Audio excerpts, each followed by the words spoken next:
नमस्कार, मी मृणाल तुमचं सर्वांचं आपल्या YouTube चॅनलमध्ये खूप खूप मनापासून स्वागत करत आहे।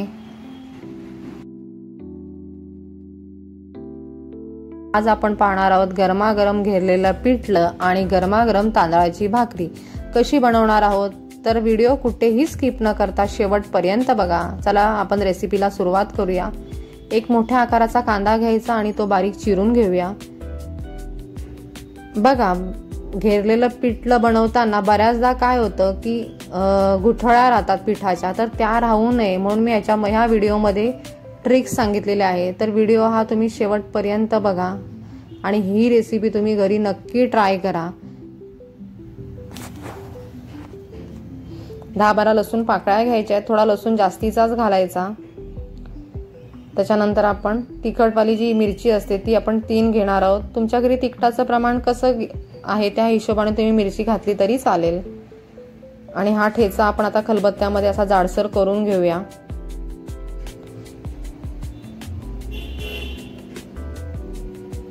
बघा, आपला हिरवी मिरची आणि लसूणचा ठेचा रेडी आहे। कढई ठेवूया गरम करायला। कढई गरम झाल्यानंतर त्यामध्ये आपण तेल घालूया। तेल पण थोडं जरा जास्तीचंच घालायचं। बघा, तेल गरम झाल्यानंतर त्यामध्ये आपण आता अर्धा चमचा मोहरी घालूयात। मोहरी छान तडतडू द्यायची। मोहरी तडतडल्यानंतर त्यामध्ये आपण आता अर्धा चमचा जिरे घालूया। बारीक चिरलेला कांदा त्यामध्ये घालूया। कांदा हा जास्त लालसर करायचा नाही, तो नॉर्मल शिजला की बास झालं। नॉर्मल शिजला ना तरी चालतो, त्याला कांदा जास्त लालसर करायचा नाही। बघा, कांदा आपला थोडा नॉर्मल शिजला, त्यामध्ये आपण आता कढीपत्ता घालणार आहोत।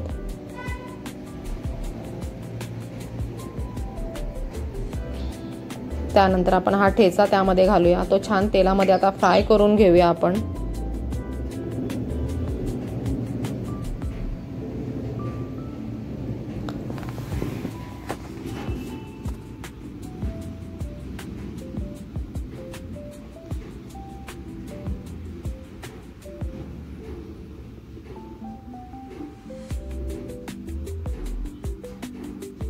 त्यामध्ये अर्धा चमचा आपण आता हळद घालणार आहोत। आता हे छान एकत्र करून घेऊया। नॉर्मल जे रूम टेम्परेचरचं जे पाणी आहे ते तुम्ही त्यामध्ये घातलं तरी चालेल, गरम पाणी नाही घातलं तरी चालेल।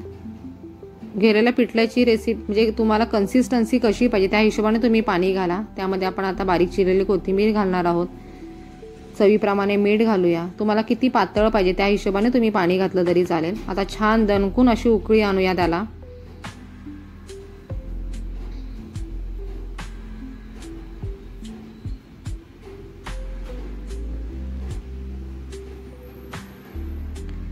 आता हे जे पाणी गरम झालेलं आहे, उकळ आलेली आहे, ह्यातलं उकळीचं जे पाणी आहे ते आपण आता दुसऱ्या पातेल्यामध्ये काढून घेणार आहोत।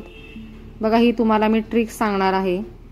तर एवढंच पाणी ठेवायचं आणि हे जे बेसन आहे हातामध्ये घ्यायचं आणि ते कोरडंच असं हाताने आधी मोडून घ्यायच्या त्यातल्या गुठळ्या, म्हणजे आपल्याला पिठलं घेरताना जास्त जड जात नाही। म्हणून सुकं जे बेसन असतं ते आधी आपण हाताने त्यातल्या गुठळ्या मोडून घ्यायच्या। बघा, आता आपण हे छान चमच्याने आता फेटून घेऊया चांगला। बघा, हे जे वाटीतलं जे पीठ आहे हे मी सगळं आता हाताने आधी मोडून घेतलेलं आहे। आता 7 ते 8 मिनिटं आता आपण हे असंच चमच्याने पूर्ण गुठळ्या त्यातल्या मोडून घ्यायच्या आहेत। असं कंटिन्यू त्याला हलवून पूर्ण गुठळ्या मोडून घेऊया।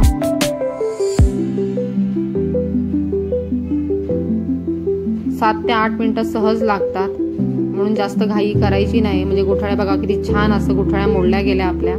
त्यानंतर उरलेलं जे सगळं पाणी आहे ते आपण त्यामध्ये घालूया आणि ते पुन्हा 5 मिनिटासाठी आपण ते पुन्हा फेटून घेऊया चांगलं। म्हणजे गुठळी एकही राहत नाही। तुम्हाला जेवढं पातळ पाहिजे त्याच्या हिशोबाने तुम्ही पाणी घालायचं आहे। आपण झाकण ठेवून चांगलं शिजवून घेतलेलं आहे। त्याच्यामध्ये आता आपण वरतून गार्निशसाठी कोथिंबीर घालूया। बघा, आपलं घेरलेलं पिठलं रेडी आहे।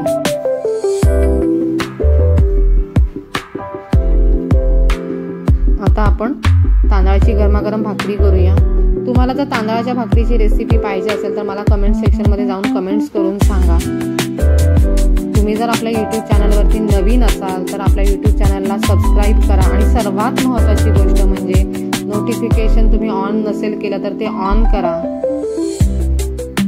नोटिफिकेशन जर ऑन ठेवलं तर मी कोणताही व्लॉग टाकला किंवा कोणतेही व्हिडिओ टाकला रेसिपीचा तर तो त्याचं पहिलं नोटिफिकेशन जर ऑन असेल तर त्याचं नोटिफिकेशन हे पहिलं तुम्हाला येईल. म्हणून नोटिफिकेशन हे ऑन करा.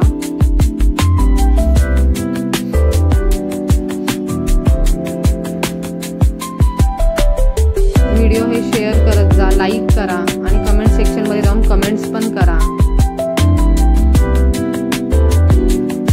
बघा आपली तांदळाची भाकरी रेडी होत आहे.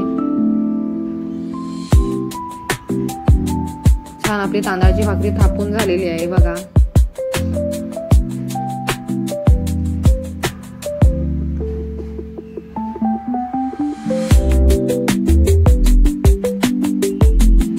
तवा भरून आपली भाकरी झालेली आहे बघा.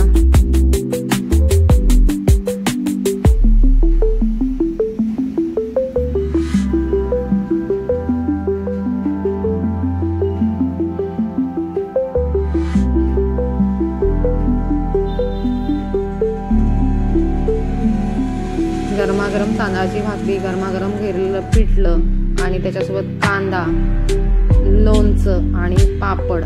हा खूप मस्त आणि असा फक्कड असा बेत होतो हा. तर ही रेसिपी तुम्ही घरी नक्की ट्राय करून बघा.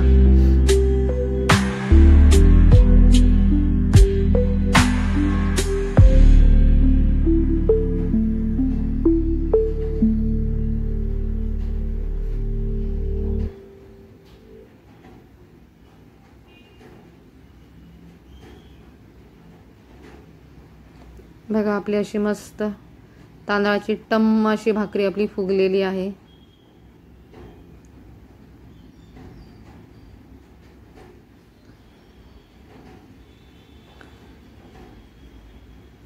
चला तर मंडळी, आपला पूर्ण केलेल्या पिठल्याची थाळी रेडी आहे. चला बाय, टाटा, धन्यवाद.